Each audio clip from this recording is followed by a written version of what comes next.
মুমিনের জীবনে হারানোর কিছু নাই, মুমিনের জীবনে হারানোর কিছু নাই। রাসূলুল্লাহ সাল্লাল্লাহু আলাইহি ওয়াসাল্লাম বলেছেন, আজাবান লিআমরিল মুমিন ইন্না আমরাহু কুল্লাহু লাহু খাইর।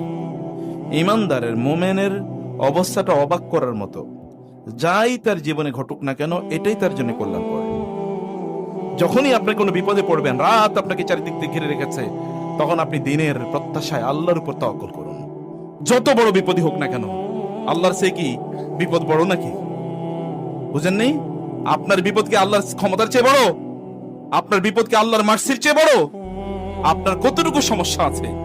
রাসূল সাল্লাল্লাহু আলাইহি ওয়াসাল্লাম বলেছেন হাদিসে কুদসিতে, আল্লাহ তাআলা বলেন, এ মানুষ, পৃথিবীর সকল মানুষ আদম থেকে শুরু করে কিয়ামত পর্যন্ত যত লোক আসবে, সকল জিন, তারা যদি কোনো একটা জায়গায় একত্রিত হয় এবং তারা সবাই যদি তাদের মনে যা চায় তা তারা চায় আমার কাছে, আমি তারা যা চেয়েছে আমি তাদেরকে সবাইকে তা দিয়ে দিই, তাহলে আমার রাজত্বে ততটুকু টান পড়বে না যতটুকু টান একটা বিশাল বড় সমুদ্রে একটা সুই ঢুকিয়ে দেওয়ার পর ওই সুইতে যতটুকু পানি উঠে ততটুকু রাজত্বে টান পড়বে না।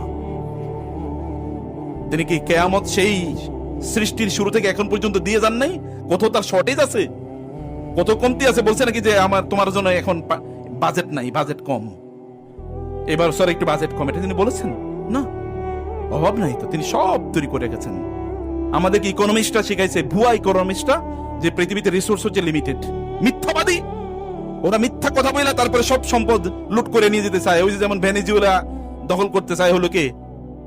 ট্রাম্প, কারণ ওইখানে প্রচুর তেল আছে, পৃথিবীর সবচেয়ে বেশি তেলের ভান্ডার ওইখানে, দখল করতে চায়। এই হচ্ছে লুটেরা। ওই সম্পদ কম, সম্পদ কম দেয় মানে আল্লাহ সুবহানাহু উপর ইনজাস্টিস। আল্লাহ মানুষ তৈরি করছে সম্পদ কম দিয়ে? সম্পদ কম না, ডিস্ট্রিবিউশনে প্রবলেম। একজনের কাছে 1000 কোটি, আরেকজনের কাছে 1 টাকাও নেই, ডিস্ট্রিবিউশনে প্রবলেম। আল্লাহ সুবহানাহু ওয়া তাআলা আপনাকে ছেড়ে যান নাই। তিনি যদি কাফের মুশরিকদেরকে এত বিশাল সাম্রাজ্য দিতে পারেন, তাহলে আপনাকে কেন দেবেন না? আপনি নেয়ার মতো উপযুক্ততা অর্জন করেন নাই, উপযুক্ত হন, দেখেন আল্লাহ সুবহানাহু ওয়া তাআলা রাজত্ব আপনাকে দেবেন। মালিকাল মুলক তুতিল মুলকা মান তাশা ওয়া তানজিউল মুলকা মিম্মান তাশা ওয়া তুইজ্জু মান তাশা ওয়া তুযিল্লু। কাফেরকে তিনি দিলে আপনাকে কেন দেবেন না? আপনি তো আরো পাওয়ার যোগ্য, আরো পাওয়ার যোগ্য। তার মানে আপনি তার কাছে সেভাবে চান না, আপনি সেভাবে নিজেকে প্রস্তুত করেন না। আল্লাহ সুবহানাহু ওয়া তাআলা, মা ওয়াদ্দাআকা রাব্বুকা মা ক্বালা ওয়ালাল আখিরাতু খায়রুল লাকা মিনাল উলা। এখন আপনার বিপদ হলে, বিপদ কিন্তু এই কয়েকদিন পরে দূর হবে, এর পরের জীবনটা আপনার জন্য অনেক কল্যাণকর হবে। আপনার নিজেদের দিকেই তাকিয়ে দেখেন, ছোটবেলায় অনেক কষ্ট ছিল, হতে পারে আপনার বাবা মারা গেছে, কেউ আপনার মাথায় আদর করার মতো ছিল না।